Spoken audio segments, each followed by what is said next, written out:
They say youth is a gift of nature, but age is a work of art.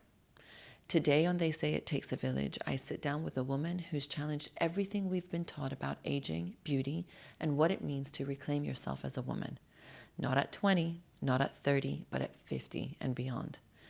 Caroline Labouchere, the supermodel who landed in British Vogue after a lifetime of self-doubt and insecurity. She shares how she transformed a feeling of abandonment, insecurity, silence into confidence and courage, and is now a voice that resonates with women across the world. This is more than a story about beauty. It's about identity, motherhood, and the weight of expectations, and the freedom that comes when we stop apologizing for who we are. So without further ado, let's begin.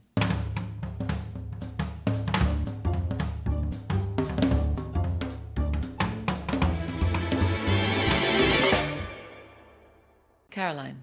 Yes. I'm going to go ahead with my first question. Okay. Because I feel like, number one, you don't really need an introduction. And I find this question, I feel, sort of puts context into a lot of the things that we're going to talk about at the moment. Okay. First of all, I just like to say thank you for the beautiful intro that you did. It was beautiful. It's only speaking the truth. Okay, let's get going. Before the world knew you as the supermodel on British Vogue, was a little girl who was taught not to look in the mirror. If you could sit down with that little girl just for, let's say, about 5 minutes, what would you tell her sitting here today? I have never been asked that question before. I've been asked what I would tell my teenage self. What would I tell myself as a child? Yeah. You make me want to cry. Not at the start. I know. I just said you should have a box of tissues there. I'll get one. I don't know what I would tell myself as a child. What do you tell a child? It's going to be okay doesn't work. Wow. I'm sorry. That was a good one. That you will be loved, maybe. That someone will love you more than anything.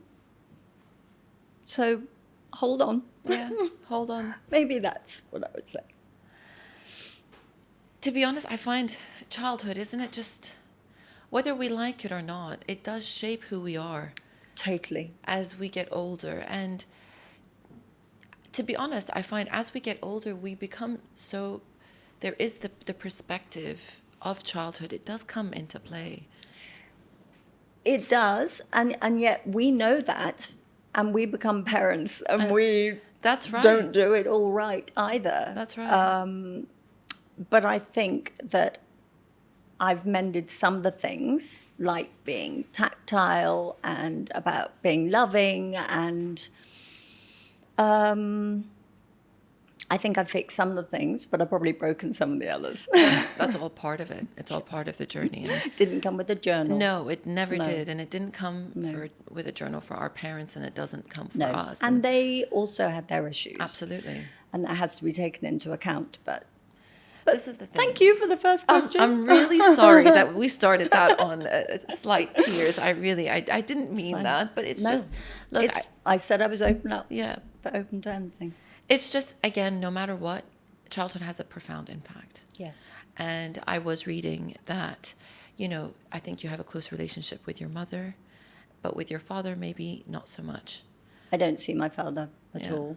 I do see one of his granddaughters, bizarrely, who's friends with my daughter. Okay. So how do you think that's shaped you as a person? Whether in fact, we were talking about this the other day. I tried to push my husband away quite a lot. I remember when I had a baby again, just crying a lot. And I would say to him, this baby's mine. it may be ours, but it's still mine. This is solely my responsibility. You can walk away anytime you want. This is mine. Yeah. And I just cried a lot. You're really getting me going today. My word. And that is what it did to me. Not trusting that a partner could leave any time. We've been married for 34 years, so everything's fine. Yeah. He knew I was trying to push him away, and then every now and then I would have to explain to him why I felt the need to do it. It was an insecurity that was not a good one. But It's safety. Yeah, safety. To be shown safety or self-love or security. I really do think that does start from childhood. And I think that's probably I'm sure it is the reason why you felt that is where I need to, it's so funny when you said that the baby's mine. It's both of yours, but it's one of those things. But the male, as even in nature, can up and do leave. a runner. Yeah. And go and find another person. That's right. But you've got the baby, you've got the thing. The responsibility. Yes, everything. Everything. It's huge. It is. To be honest, I think that no matter what, even women have the responsibility of child rearing and primary caregiver. And as it is, that is a massive, massive responsibility to put on one human being. And I think, yes, these days, husbands and partners and fathers are trying to be more involved. But let's face it, women still take the brunt of it. And again, going back to nature, I don't want my husband not to be masculine. I don't want to demasculinate him. And he didn't ever do anything wrong. He didn't ever make me feel insecure. It was me. It was my side. But I don't expect I'll be doing that again after 34 years. But I like being feminine and doing the maternal things. And I like him to be the provider and the husband. Yeah. I read in an article after I've heavily stalked every aspect of articles and YouTube and Instagram and everything in the media. And I read somewhere that you said something that it kind of popped out in my mind, so I wrote it down. You said that you've never felt beautiful, not even on your wedding day. The reason why I want to ask, now in hindsight, why do you think you felt this way? Just because you're in an industry where beauty is in the forefront.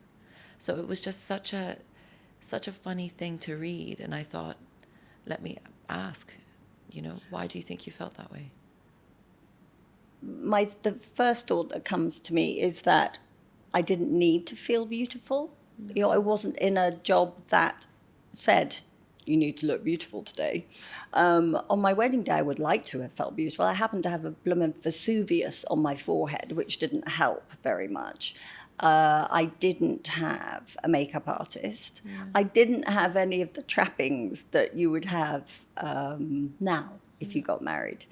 I guess I had a hairstylist, but I don't really remember. The wedding wasn't about beauty. The wedding was for my parents. There were more people at my wedding that I didn't know than I knew. And that's just the way that it was. The same with every wedding that I went to. My parents would go and they would know everybody there. It was the way that it was done. Yeah. So it wasn't really my day. Yeah. So I didn't need to,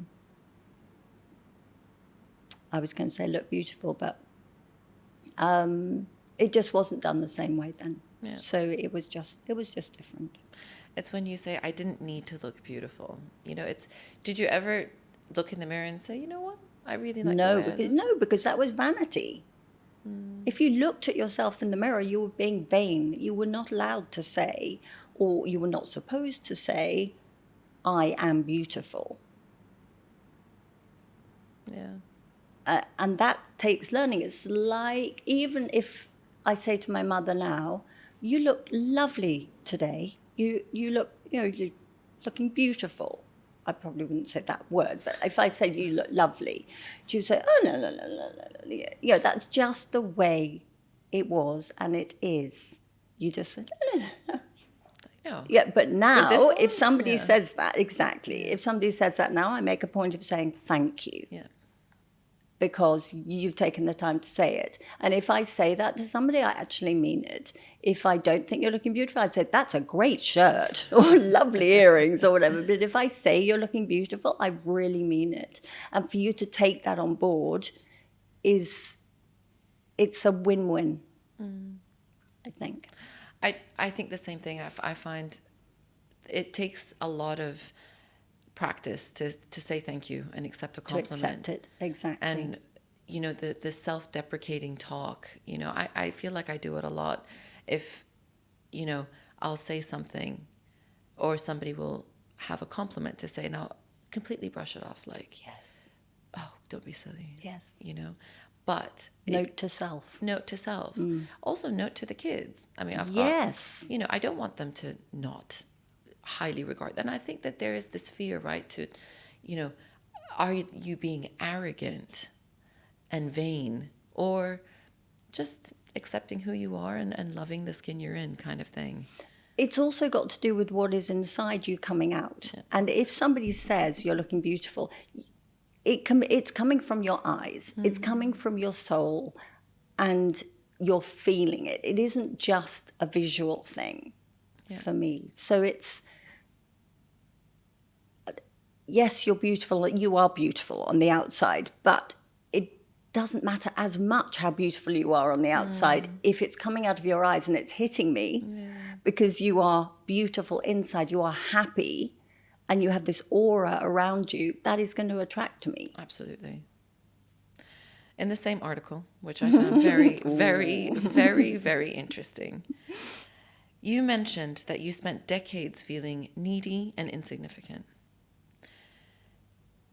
What was the hardest belief about yourself that you feel like you had to unlearn as sort of life goes up and down?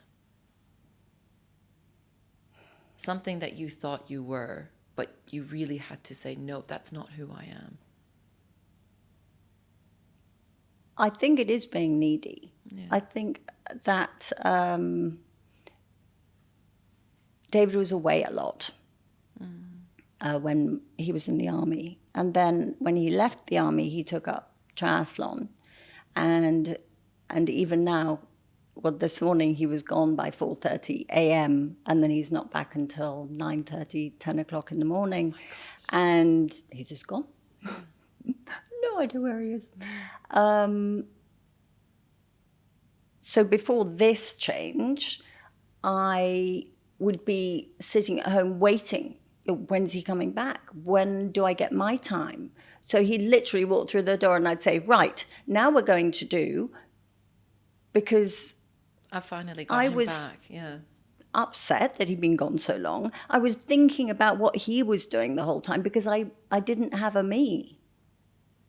I had nothing to think about other than running the house, looking after the kids. Nothing about me. Yeah. So it was all about us, and I couldn't do anything. I didn't go out in the evening without him. I don't like shopping alone. He hates shopping, so he's the worst person to take shopping. But I would even go through the pain of dragging him around the mall just because I felt that we needed to do something together. Yeah. So now I'm just gone too. Yeah. And I would definitely not say needy anymore. I am not needy anymore, no. And that is great. It's so much better for a relationship. Finding your passion, your thing to think about rather than it being your partner. 100%. Because also it's a lot of pressure on them. 100%. You're going to break up a relationship, I think, if you're that needy. So finding a passion, finding something you can be excited about. And friends are a really difficult thing, aren't they? You need... especially when you move quite often, which we haven't done for a long time, but we used to move every year, 2 years. Girlfriends would leave. You'd make a really good girlfriend and you think, oh my God, this is amazing. And then they'd go. Yeah. So David ended up being my best friend. That was another reason that I was so needy, because he was it. I didn't really have a girlfriend. Which at the end of the day, that it does happen. I mean, especially if you've been married for a really long time, and they do become your partner, your friend, and you've got so much commonality in the one home. He still doesn't understand like a girl would, though. No, 100%. 100%. I've tried so hard. Yeah. But I get what you're saying, because I'm just trying to sort of put myself in the same position. That friendships are very important, and I definitely, you want to cultivate them, but throw in kids and life and travel, or not travel, sort of relocations. It's sometimes a lot to maintain, whereas a husband who's is going to come back, and you can have that connection and things like that, they do morph into a friend no matter what. So I completely hopefully understand. Yeah, hopefully the good ones. Yeah, the good ones at least.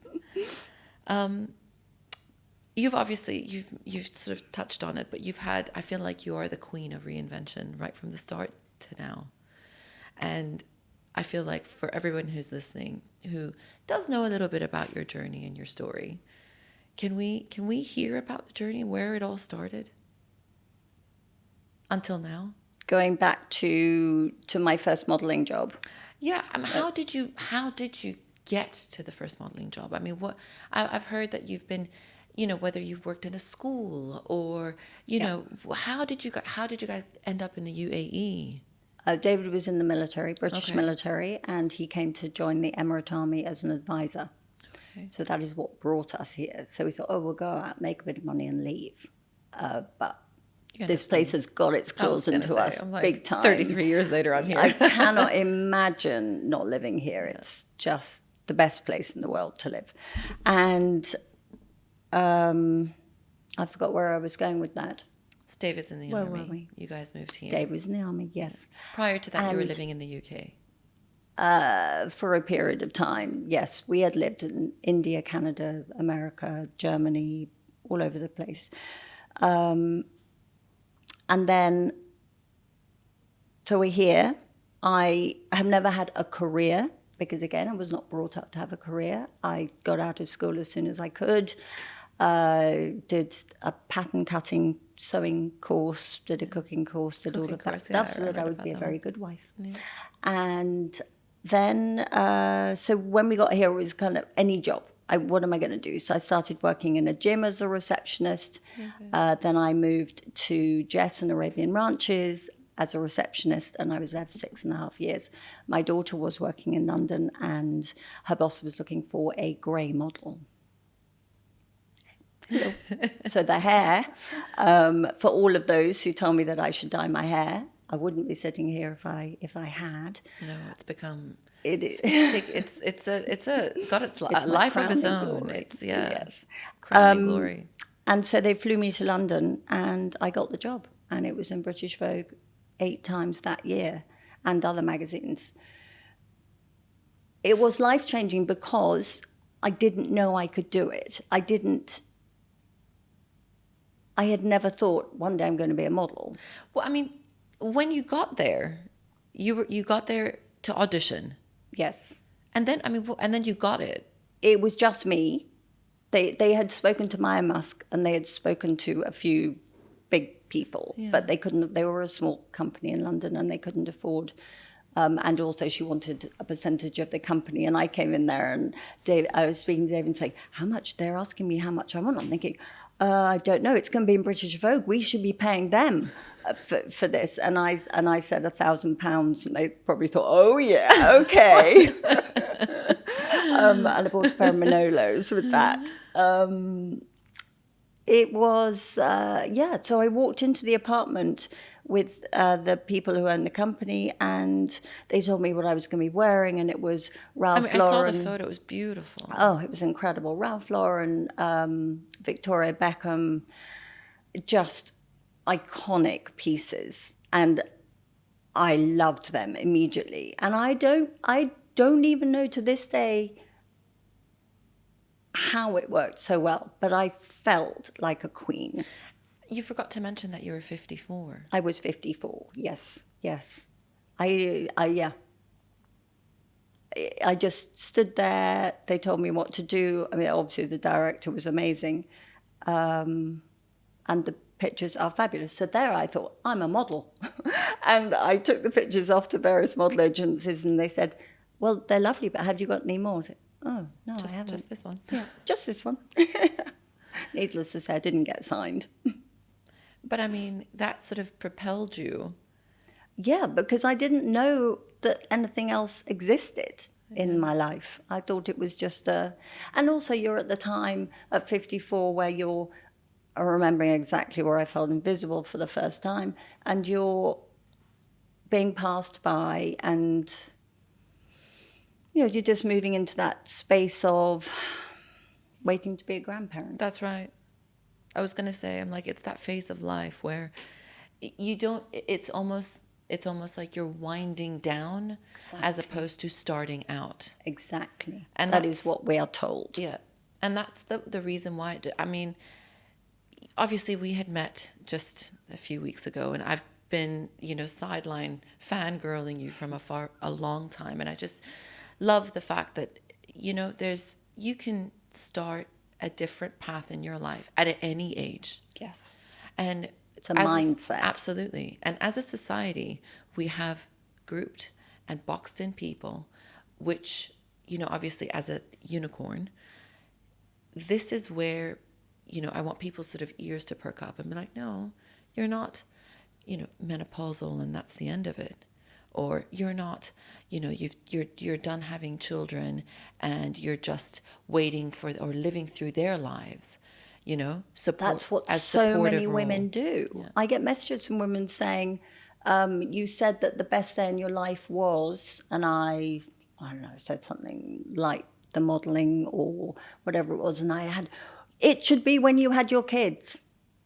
Well, yes, that obviously was an amazing day, but I still am my own entity. And that's, again, going back to what we need to teach our kids, that we are our own people. And at some point, those kids are going to have a life they are going to leave home and have a life of their own. Yeah. And they want to be independent as much as they come back and have a meal with you every now and then, which is lovely. And I love it. I've got my son staying here for a month right now.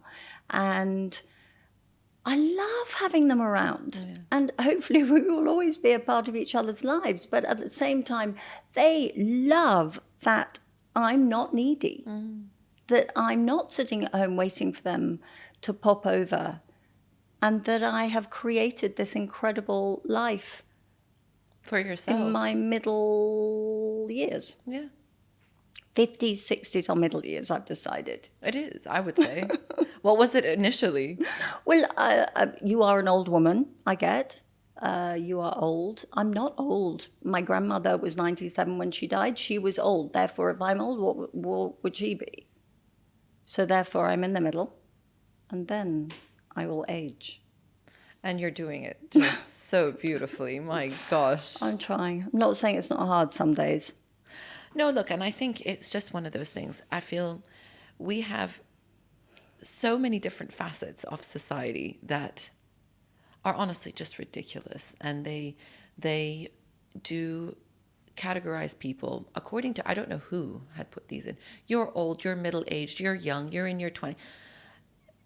Everybody is very different. Everyone is going to go through life differently. Everyone's going to have different experiences, to celebrate that in itself. But then obviously things like modern feminism, do you think that has potentially hurt or helped women these days? I think, as we said in the beginning,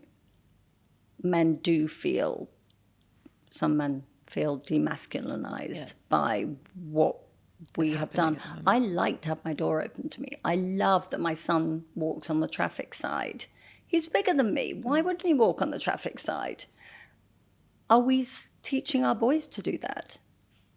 Yeah. Are we teaching them? I like to be feminine. I like to be the smaller of the two people and to be protected.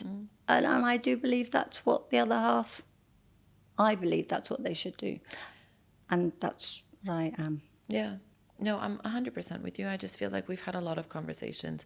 I'm biased to this conversation just because I've got 2 sons and I have to raise them to grow into men. Yes. And, you know, traditional gender roles, you've got 2 camps. You're really up against it. I know. So hard. It's quite difficult. I want to raise, empathetic boys into men, but I also want them to be protector, provider. I want them to be able to look after the women in their life. I want them to understand that there are certain responsibilities a man has and there are certain responsibilities a woman has, and to interchange them. I think as a modern man and a modern woman, I think it's understanding that we shouldn't be competing against one another. No, because we both have our roles. Yeah. In our house, we have pink jobs and blue jobs. Yeah. You know how things pop up on Instagram? It was this guy with this girl, and they're in their wedding outfits, and he's leaning her over, looks like a swimming pool, and he's leaning over, and the photographer says, "Hold on tight, don't drop her." And he's leaning over, and they're taking the shots. He drops her into the water and goes... Oh, as a joke. Oh, that's... And underneath, oh my gosh, all the comments are, leave him. 100%. You cannot trust this guy. If he's going to do that in public, what's he going to do? On the wedding day. The makeup, the hair, the dress. No, that's terrible. Absolutely shocking. So, woof. Yeah. I mean... I'm still thinking about it. No, a few days ago. It's this thing that I feel like, again, what man would do that to a woman? I mean, there's always these anomalies of, between the toxic masculinity and the narcissist. I mean, you've got a whole bunch of people that really need to be sat down and spoken to be honest. So So you've got your 2 boys, and you've got the 2 boys. Yeah. And so respect of a female. This is the thing. I think lead with that, lead with respect, lead with definitely kindness, but also understanding a man's a man and a woman's a woman. And what... Or you're going to get some hate for that. Yeah, I said it here first. But it's just, this is the thing. And I find, again, we move so forward in a society and, have wonderful stories about, women starting a modern modeling career at 54 and women being so empowered to be CEOs and these wonderful things. But there has been a shift where young men and boys are a bit sidelined. Yes, I agree. And I definitely think we've constantly having these conversations, and I just obviously wanted to take your do you get the odd occasion where they turn around and say, "Well, you wanted this." Yeah. You're thinking, I know, I didn't. Yeah. I didn't. Yeah. It's not about wanting, you do want the doors to be open, and you do want, I'm going to say it, the bills or the check to be picked up. Yes. But, I do want, which is so old school. And I also want my husband to support me in my career path, which I'm sure yes, you have felt, whatever that may be. I'm not expecting him to, sort of change or, morph himself into a woman. But I do want, whether that's just bouncing off ideas or even financial support, or even if it's just, the emotional support that comes with having a partner, I do want that. Yet I still need him to be protector, provider. So it's just, love that. It's just one of those things that I feel it's a constant thread, especially on this podcast. Like, what is going on with the society? Today specifically, we're talking about age. And, traditionally, I think you've mentioned it before, that men still prefer a younger woman. How do you feel about that right now? But I think also that, again, nature. Yeah. They want the young woman because, they can have more babies if that's what's in their head, that they need to keep producing offspring. Yeah. Or they have been with somebody who's been menopausal and doesn't want sex anymore and is a bit Am I allowed to say that word? You're allowed to say Is whatever. a bitch, but they don't know why they're like that. The woman doesn't know. So if you why could sit she's down like with that man, what would you tell him? That young person is going to turn into that Eventually. other person, because all women do. Generally, again, they do, because they don't know any better. Because we are only just getting it out there that menopause changes women. It's their hormones. So you've got the teenagers in the house. You've got the woman who's shouting and ranting and raving and hormone spaghetti. Yeah. This is the thing. It's crazy. You're just it takes a village. Yeah. This is why I loved you so much. When we first met, as soon as you said, it takes a village. It takes a village. It takes a man, a masculine man. It takes a mother. It takes a grandmother. It takes other children to beat the out of the other children. They're all learning by everything that they do. Absolutely. It takes a whole village of all ages to grow each other. I'm learning every day. I know. From people. Yeah. From your support network. From young people. Oh, I wouldn't say that young, but somewhere in there. what we used to know as middle age. Yes. No, it was just, because again, the age thing is always a thing. You always hear an older man married for X amount of years, they get divorced, marries a younger woman. Yes, it could potentially be to have more children, but I've always wanted to sort of sit down with that man and be like, do you know that it's going to be the exact same? Yeah. Invest in what happened in the first relationship and things like, I know that you are a menopause crusader and you've really put the word out and you've really sort of started incredible discussions about support for women in, whether it's peri-menopause and post-menopause. And I think that is a conversation that should be directed at men a little bit. I think it is more so. I was sitting on a panel with 3 men and they were talking about andropause. Men don't know about andropause. I don't know. No. Just looking at the man in the corner. Man in the room. Men don't know about andropause, which is the lack of testosterone. It's very, very, very gradual, whereas ours is Full stop. gone.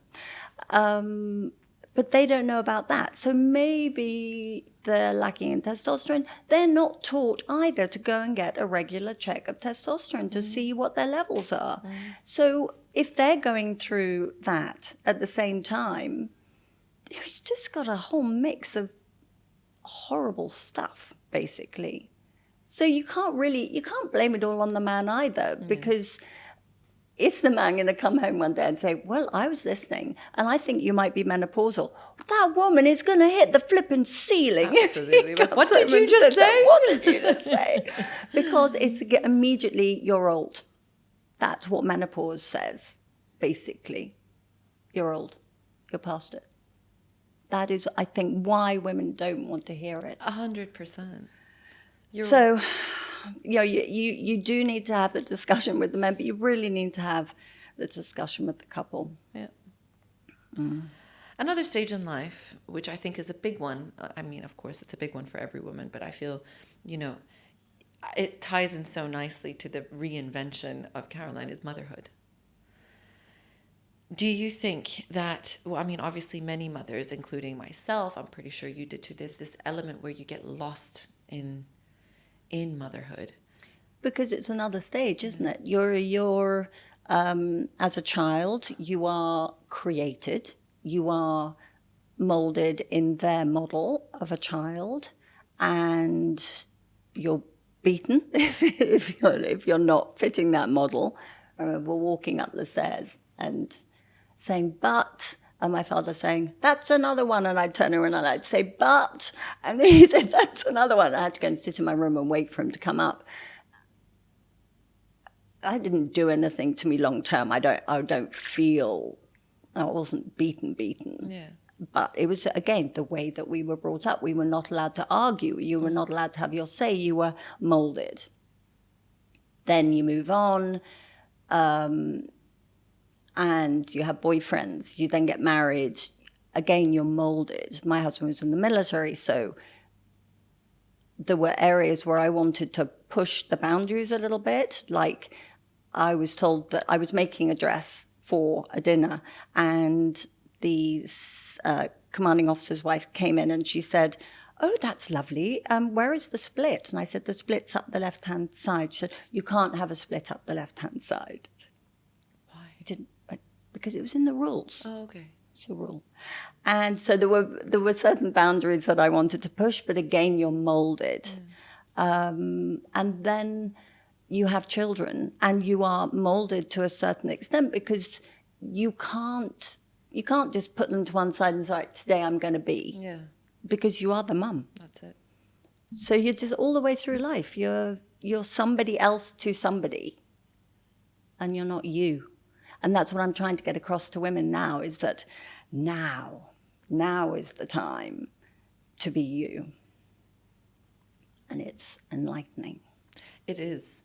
It is. I'm smiling because I feel like I'm in the throes of the feeling quite, who I am as a person is as just there for children at the moment. There's this sense of you are slowly disappearing. This is why the podcast came about, because I felt the disappearance go. Who am I as Rhea? Am I Lathan Zane's mom? Am I Nasser, my husband's wife? Am I somebody who, poured into myself, whether it was at university or whatever it is? But then I had another avenue that I wanted to explore, and which is this. And there are days where you think to yourself, I can't manage and I don't want to. And, it becomes, life takes over. And then there are moments like conversations like these that I feel like I need to hold on to them, because it puts me back to where I want to be. And I think that's the beauty of these different phases, I guess, like you said, as a child, as a teenager, as a young adult, as a mother. And then after you're kind of done raising little children, you're almost like you've got this new perspective, and you think to yourself, I've got this time. What can I do with it? And that's why I love your story. But it's the easy option is to not do anything about it. It's true. It's true. The easy option is I don't know what my passion is. I'm past the age of having a passion. Were it's you too scared? late. I mean, because I didn't have. It wasn't like I was embarking on a career that was going to pay me to live monthly. Yeah.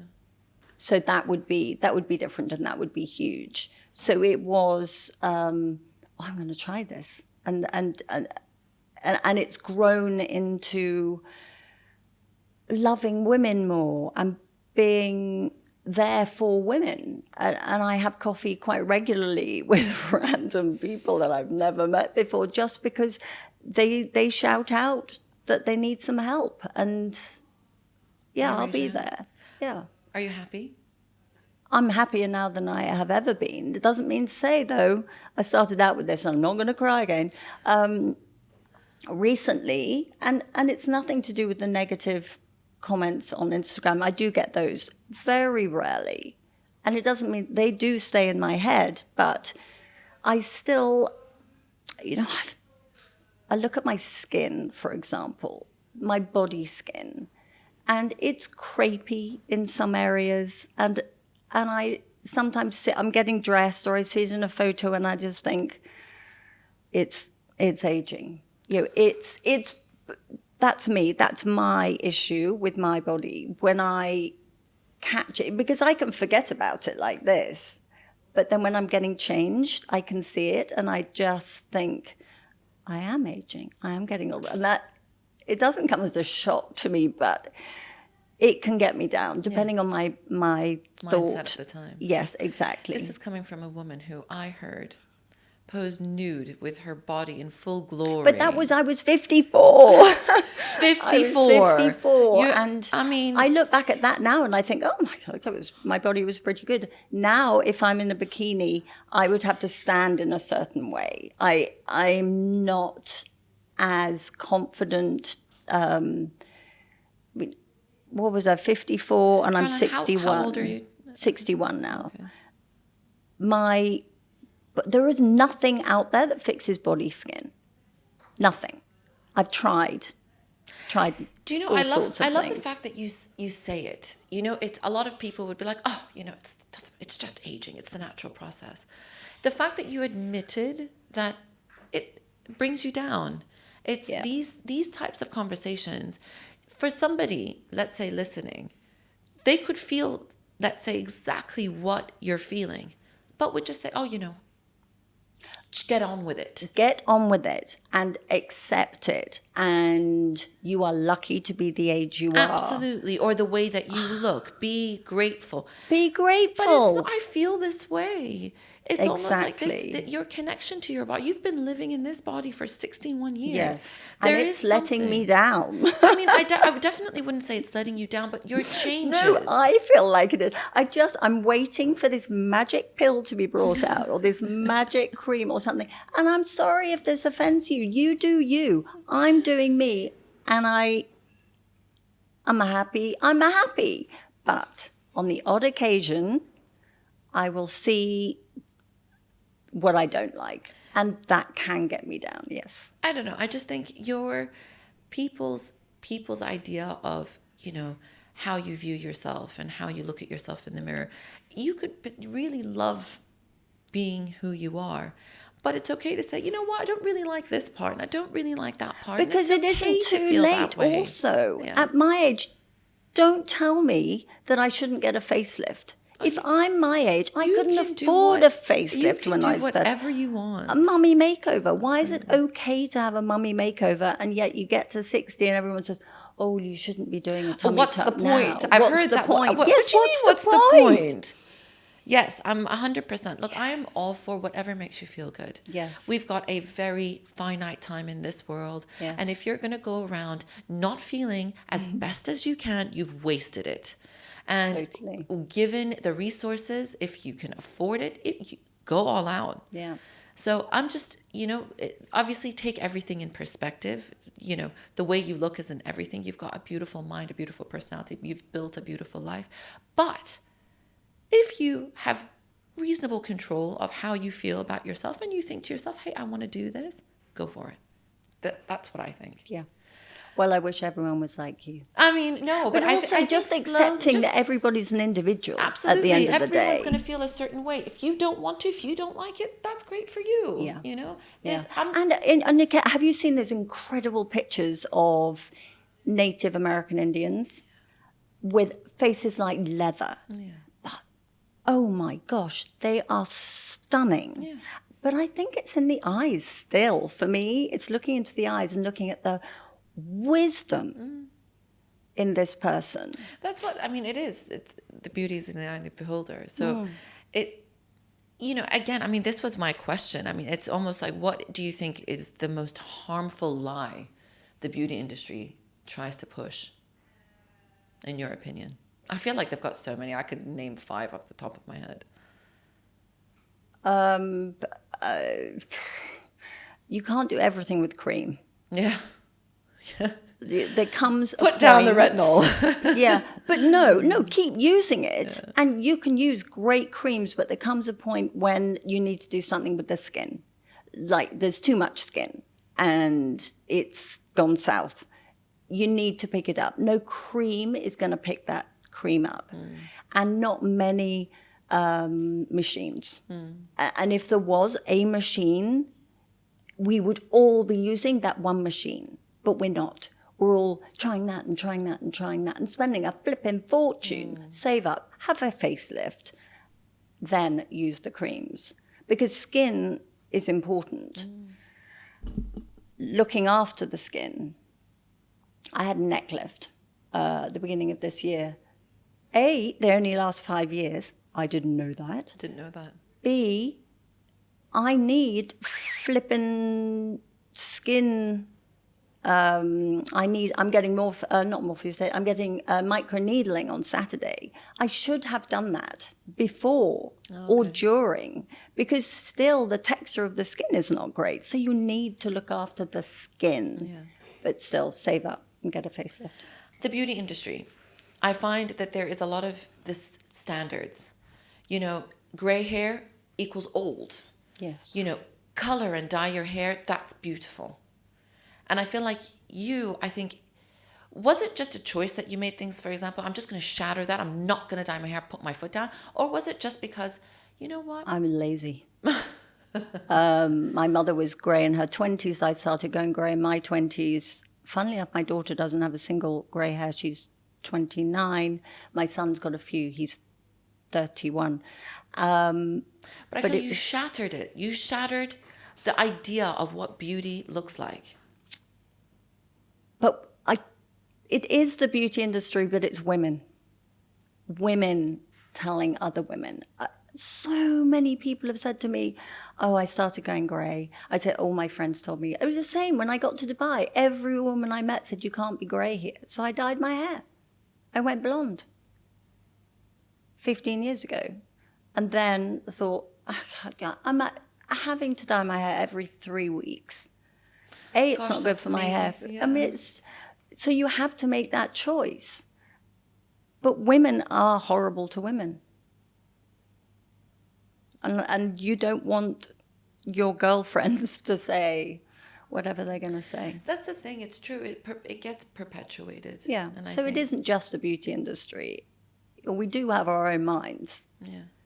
We just don't necessarily use them the right way. I feel like now we've also got this additional part of like the constant level of comparison on social media. You open your phone and you're bombarded with images and routines and what is the ideal, what is beauty. And I feel like, but this has been an age-old thing. Totally. Yeah. What is absolutely beauty? Yeah.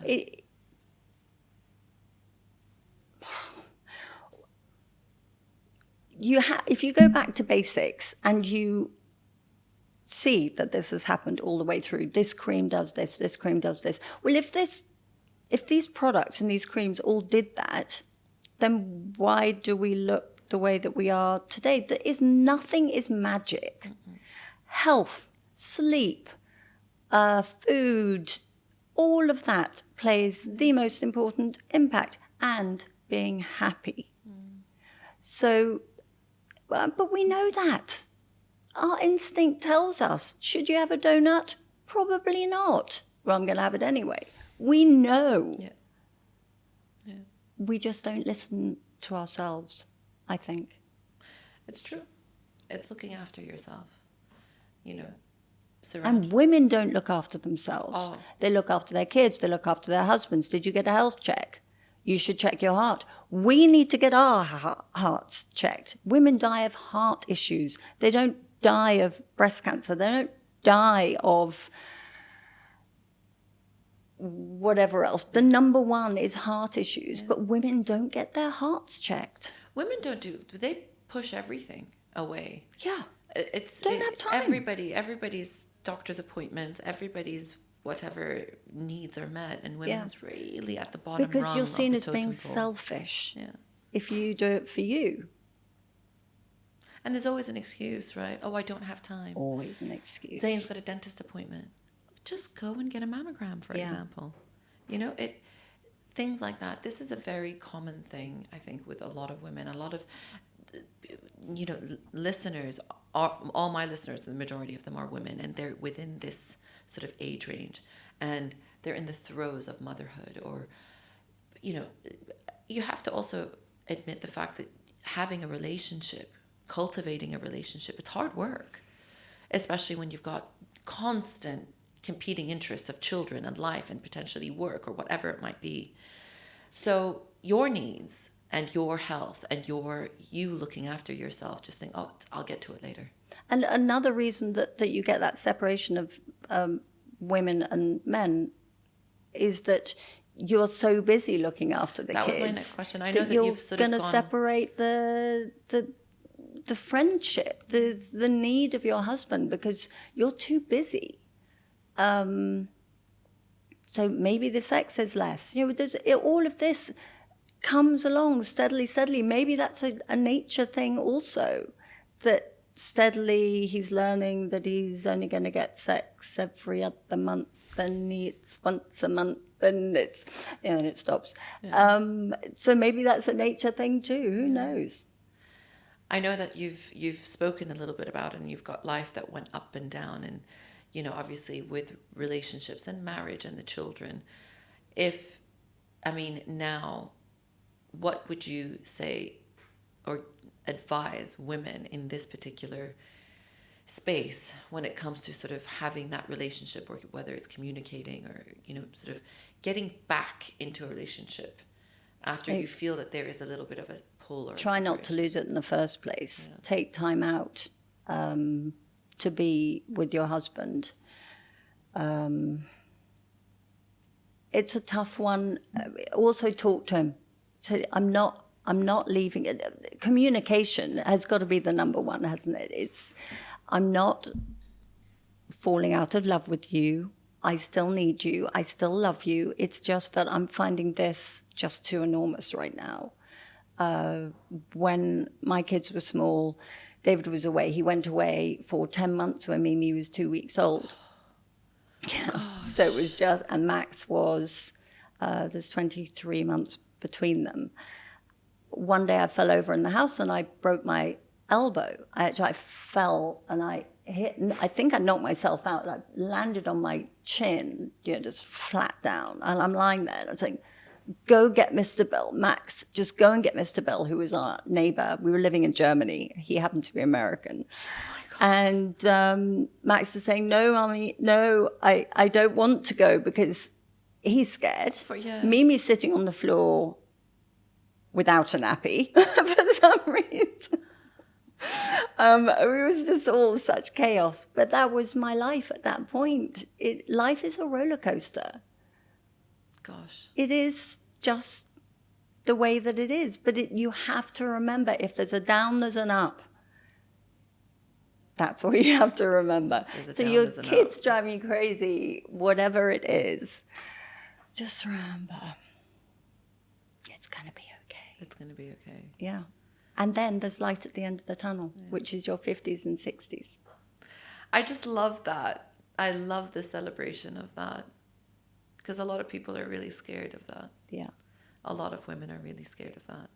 And they don't, we've already said this, but they don't know that they have a passion. They've forgotten.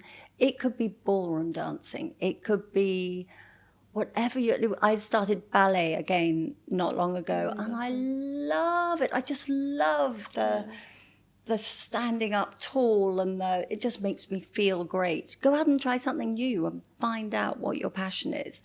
Put a piece of paper on the wall, start making notes when you walk past it. Say, I've never tried, or do I want to go there, or whatever, and then it will build, and or sit with a bunch of girls, as in your village, different girls, and just say, I'm trying to remember what my passion was, and it will come out.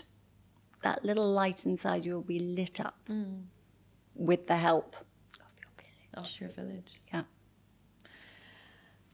Thoughts on social media? Comparisons and beauty filters and the curated authenticity.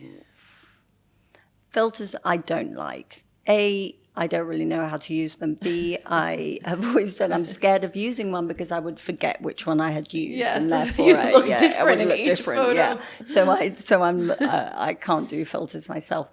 I think if people start to change their look and they don't put a picture on unless they have done that change, I think that is really sad. I think social media likes authenticity, and you cannot be authentic if you're changing yourself. So if you're changing your nose, for example, start putting money away. If that's your thing, are you going to just wake up one morning and say, it doesn't matter anymore? Probably not. Yeah, there's something deeper going on. Yes. Yeah. So either go to a psychiatrist, I don't know, sort out your nose issues, or just go and get it fixed. Yeah. Be happy. Like you said, we only live once. And hopefully you've got some support around you that's going to say, okay, I'll come with you. I'll hold your hand while you get your nose done if that's what you want to do. Because it's 2025. We can do this stuff. Have you ever been intimidated? I think, again, you are a little bit more entrenched in whether it's like shoots and things like that. Have you ever been intimidated to the point where you compared yourself to something or someone that you felt, oh my God, this is going to destroy me if I keep going down this rabbit hole? Shoots, no.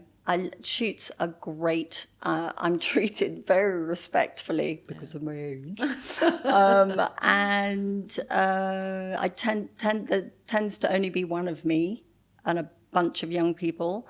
I'm probably more intimidated at some events that I go to where the girls look $1 million, and there are a lot of them, and I'm really bad at names, really bad. And some of them know me, and I'm so sorry, I've got your name. Have we met before? I find that a little bit awkward. It can be intimidating walking into an event like that, and they all know each other. And I probably know a lot of them, but I don't remember. Yeah. So that bit. The shoots, no problem at all. I love it. And I never really know, like coming here, was not prepared. Yeah. And I also, the same when I go to a shoot, I just like to wing it. I find it more exciting and or more authentic to not know. Just be who you are. Yes. Because that, for me, that's what they're paying me for. Because at my age, if you're a model, you are more authentic. You've been picked because there are fewer of you. You've been picked for a reason. And it's because you're you. And if they didn't pick you, then it's because they didn't want you. That's right. You're there for a reason. Yeah. I recently met Paulina. I'm very bad at pronouncing her name, but she is a supermodel. I'm not a supermodel, by the way. A supermodel, I think, is somebody who's been modeling since they were about 12. And they are now my age.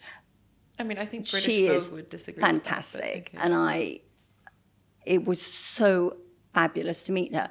We are so different, but we had tea the next day after meeting and just talked the hind leg off a donkey. You know those girly conversations where you talk about that, just everything. Fantastic chat. But we are so different, so we would never be picked for the same job. Oh, I see. Okay. And that's okay. Yeah. She is the face of Estee Lauder. She was the face of Estee Lauder when I got married, and I had her picture in my wedding album. Oh, wow. I didn't look anything like her, obviously, because I didn't have an Estee Lauder makeup artist. But maybe next time. Maybe next time. But it was fantastic meeting her, and she has just become the face again at 60 of Estee Lauder. That's amazing. Yeah. One truth about aging.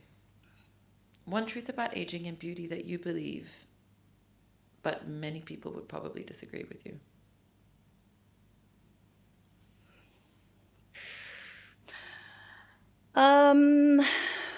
That you have to accept it.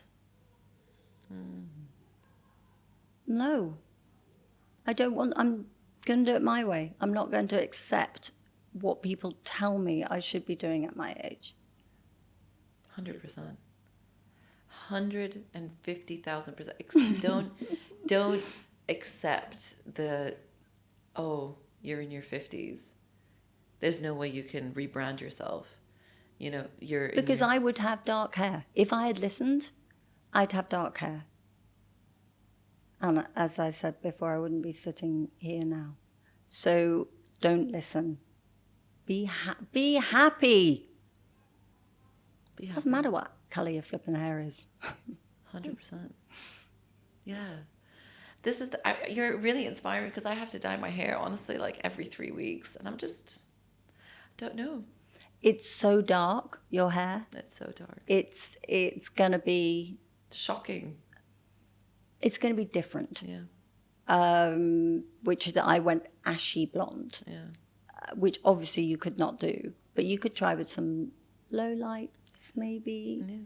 You don't have to go grey, but you could start toning it down a little bit. Because, I mean, your hair, right? It's such an identity piece as a woman. And I just feel like, it's one of those things that, . But you are doing what society is telling. 100%.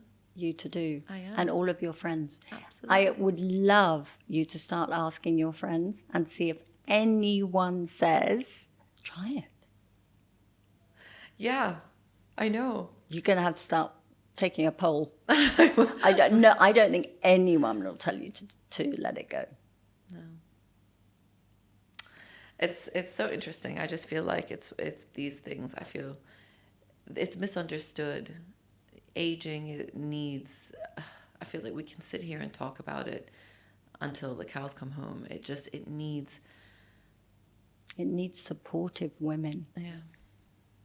And you think we're lacking that? Totally. Yeah. In most areas, I think women are still not kind to women. Why do you think that is? It's always been that way. It's competition. Why do people feel the need to get other women to conform? Why do we all have to be the same? Cover your upper arms, cover your knees. Yeah, they're not attractive. But I like wearing shorts. What can I say? Yeah. I've tried to do something about the knees. I've tried Botox, I've tried fillers, I've tried Morpheus 8. Nothing works. But I still want to wear shorts. And you should. Well, you should all the way.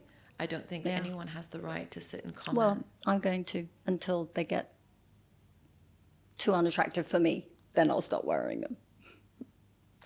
It's funny. It's funny that because it's just, there's when women are actually supportive and they are there for another woman. It could be just the one. There's so much that comes from that. There's so much goodness that comes from that.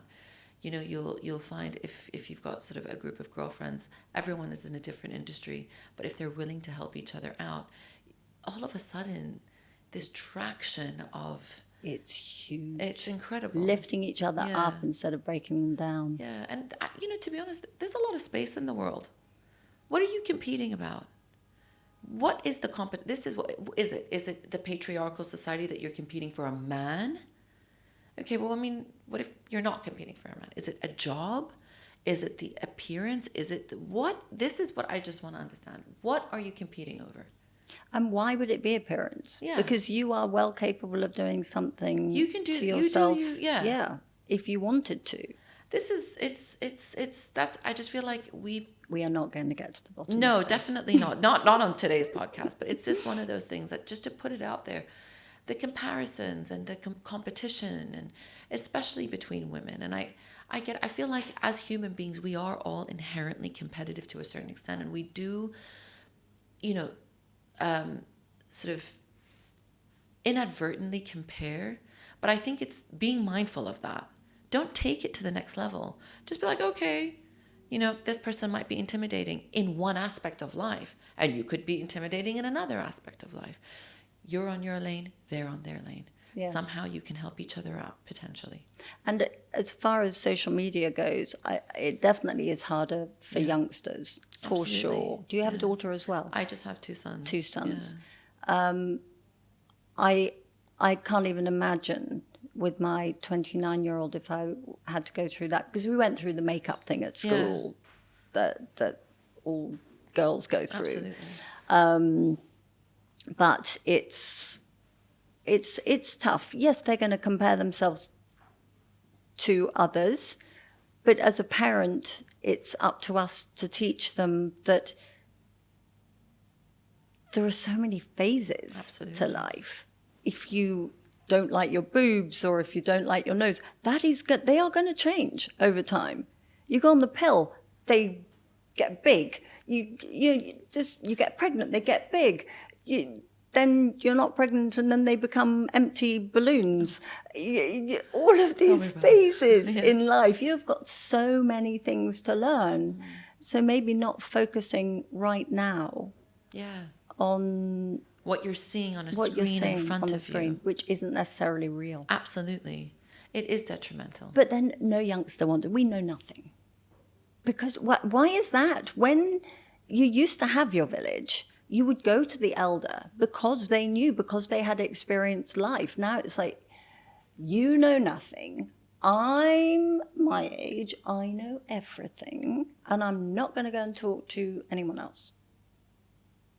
Because they've got a super peer, right? So the super peer is the social media, the online presence. And to be honest, that's why I read a statistic to say that the younger generation are lonelier than ever. Because you've got this false sense of community, which, look, I feel when it comes to social media, it's a double-edged sword. There have been some incredible people I've met online. But also, having said that, there is this ability for it to suck you in, that you are quite insular, just that you and the phone or you and a screen. So I think it should always come with a caution. Like now, these countries that are now banning social media for people who are or children, or I guess children, young adults that are under 16, teenagers. Has that got anything to do with parents not parenting, though? 100, Because we were taught, thing. even at school, we were taught to stand up straight. The headmistress would come along when we were standing in line, and you'd come along and say, stand up straight, stand up straight. Does anyone say that at school anymore? No. I don't think so. Does anyone say, look into my eyes when you're speaking to me? Absolutely. Do parents say that? Phones and somewhere else. Yeah. There's no eye contact. There's no conversation. Yeah. Oh, you're offending me. Well, let's have a discussion about it. Don't just go and sulk in the corner and say, I offended you. That's how wars start. Yeah. You offended me, I'm starting a war. 100%. Nobody talks. And so we are now thinking, I don't know how do I describe you as a person? How do I talk to you because I don't want to offend you? It's like getting into a taxi in London. Well, I was going to say they're all 50, 60-year-old English males, but occasionally they're not. And I say, where are you from? Yeah. Because I'm interested in heritage, not because I'm trying to offend you. No, but it's like walking into an elevator and everyone's got their... Oh, God, I know. Have you ever said group hug? No. It's the funniest thing. I have done that a couple of times. Selfie. Yeah. Or just a good morning. And you lock eyes and you have a smile. Yeah. Smile. Smiling at a stranger. That makes my day. So and occasionally I will say, thank you for the smile. Yeah. That was a great smile. Day. Enjoy your day. Have a good one. And These things. Yes. But it's like, it's so funny you said that. I've taught my boys are too young to have phones and things like that. But from a young age, to shake hands and look in the eye. I love that. Men or women, hi sir, hi ma'am. Oh.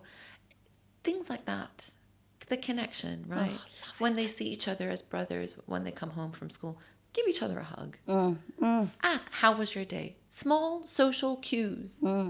It's funny how that this is, again, part of the rule book of our parenting stage at the moment. Because it's going to be a lost art at the rate we're going. Talking to each other, Absolutely. having a discussion is going to be a lost art without a doubt. Speaking of rule book, this is my final question. Okay. If you could rewrite how society views women at 40, 50, and 60, what would the first rule be? Just the one rule.